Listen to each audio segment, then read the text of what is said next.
चलो गया भाई। तो आज का ज्ञान है रील्स के बारे में। क्या आपने कभी नोटिस किया है कि जिस दिन आप ज़्यादा रील्स देखते हो एज़ कम्पेयर टू आपका यूजुअल टाइम रील्स देखने का, उस टाइम पे आपका जो मैं एक टाइप से कह सकता हूँ कि सिर दर्द करने लगेगा। एंड यहाँ पे मैं स्पेसिफ़िकली रील्स के बारे में ही बात कर रहा हूँ, क्योंकि आपको ये इम्पोर्टेंट ज्ञान तो पता ही होगा डोपामिन का और ऊपर से अटेंशन स्पैन का। तो एक और तरीका जिससे कि हमें रील्स से बहुत धोखा है, रील्स जैसे एक तरीका जिससे रील्स हमें बर्बाद करने का कसर बिल्कुल नहीं छोड़ रही है, वो है कि हम कुछ भी करना भूल जाते हैं। इन द सेंस कि अगर आप अपने माइंड को हर रोज़ एक पर्टिकुलर टाइम तक ट्रेन कर रहे हो कि हमें ये इतना सही शॉर्ट कंटेंट कंज्यूम करना है, इतना सही शॉर्ट कंटेंट कंज्यूम करना है, तो एक टाइम ऐसा आएगा जब आपका ब्रेन इतना फक्ड अप हो चुका होगा कि वो आपके जो डेली लाइफ के जो एक्शंस है, बेसिक एक्शंस, वो करना भी एक तरीके से डिनाई कर देगा। हाल ही में क्या हुआ, सुबह मैं उठने के बाद मेरी दीदी ने हीटर बकेट से निकाल के उसने क्या किया पता है क्या? उसने अपने मोबाइल के चार्जिंग का जो बटन था, हीटर का बटन बंद करने की जगह वो मोबाइल के चार्जिंग का बटन बंद कर दिया।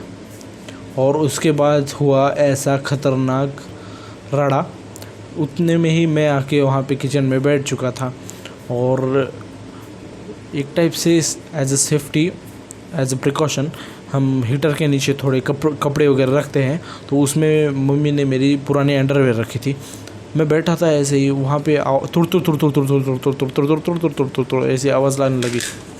तो जब वो आवाज़ आई मैंने देखा कि कहाँ से आ रही है, और देखने के बाद मुझे रियलाइज़ हुआ अरे इसका तो बटन चालू है। और फिर वो मैंने बंद किया। और जब वो ये सब हो चुका था, उस टाइम से लेकर उसके आधे घंटे बाद तक एक ऐसी गंदी बदबू आई पूरे घर में, और पूरे घर में धुआं छा गया था। क्योंकि ऑब्वियस सी बात है, सेलुलोज है, जलेगा तो बास और फिर धुआं तो प्रोड्यूस ही होगा। तो जैसा आपने देखा कितना डेंजरस हो सकता है, वैसे ही मेरी दीदी भी बहुत स्क्रॉल करती है इसकी वजह से। और मार्क ज़करबर्ग इतना स्मार्ट आदमी है, मैं बताता हूँ आपको। हाल ही में मैंने ऑब्ज़र्व किया है कि there is a one feature in your Facebook stories. तो फेसबुक स्टोरीज़ में क्या होता है कि आपको जैसे व्हाट्सएप का स्टेटस होता है वैसे स्टोरीज़ लगाने का रिकमेंडेशन आता है।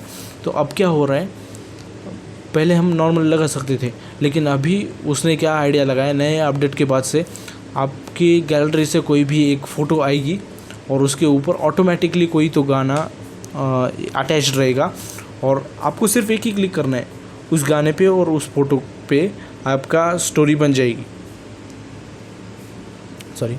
तो वो जो फ़ोटो और वो गाना है उसके ऊपर आपकी स्टोरी सेट हो जाएगी, सिर्फ आपको एक ही क्लिक करना है। यानी एक तरह से आपको आलसी कर रहा है। और अगर समझो एक कोई छपरी लड़का है, उसको आज क्या करना है कुछ समझ नहीं आ रहा, और ऐसे ही उसने फेसबुक खोल लिया। उतने में उसको सजेशन दिख गया कि आपकी ये फ़ोटो इस गाने के आपकी ये फ़ोटो इस गाने के साथ।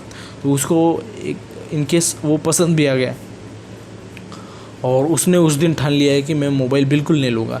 बस वो एक क्लिक से वो इंश्योर कर देता है कि दिन में से वो कम से कम 80 बार अपना मोबाइल चेक करेगा। रीज़न क्या होगा कि स्टोरी पे कितने व्यूज़ आए हैं देखना है, स्टोरी पे किस ने लाइक किया है, स्टोरी पे किस ने कमेंट किया है, किस ने देखा है। बस यही जो अपडेट्स है वो खुद को इम्प्रूव करने के लिए बना रहा है, और आपको एकदम डिग्रेड करने के लिए। सोच सकते हो एक ऐसा फीचर जिसकी वजह से पूरी ह्यूमन काइंड एक बर्बादी की तरफ जा सकती है। तो स्टे अवे। हाल ही में मैंने एक वीडियो देखा था प्रोफेसर ऑफ हाउ का, उसमें उन्होंने क्या कहा था कि रील्स से हमारा इंडिया इतना संक्रमित हो चुका है कि वो रील्स फ्री डे अनाउंस करने वाले हैं, जिसमें कि प्रोफेसर ऑफ हाउ की टीम और जो भी उनके कट्टर फैंस है वो एक पर्टिकुलर प्लेस पे जयपुर में 1-2 आवर के लिए रीडिंग करेंगे अपने फेवरेट बुक। तो मुझे ये आइडिया काफ़ी अच्छा लगा, क्योंकि rather than scrolling there are much more productive works which you can do। अगर आप मुझे पूछोगे कि रील्स स्क्रॉल नहीं करना तो सबसे बेस्ट क्या है उसको रिप्लेस करने के लिए, तो मेरा कहना है कि रीड बुक्स, कोई भी बुक हो पढ़ने लगो। मैटर ये नहीं करता कि कोई नॉवेल है या फिर सेल्फ इम्प्रूवमेंट होनी चाहिए या फिर कुछ भी। मैं तो कभी कभी अपने स्कूल की बुक पढ़ने लगता हूँ, वो इंग्लिश की। बस आज के वीडियो में बस इतना ही था। Bye bye.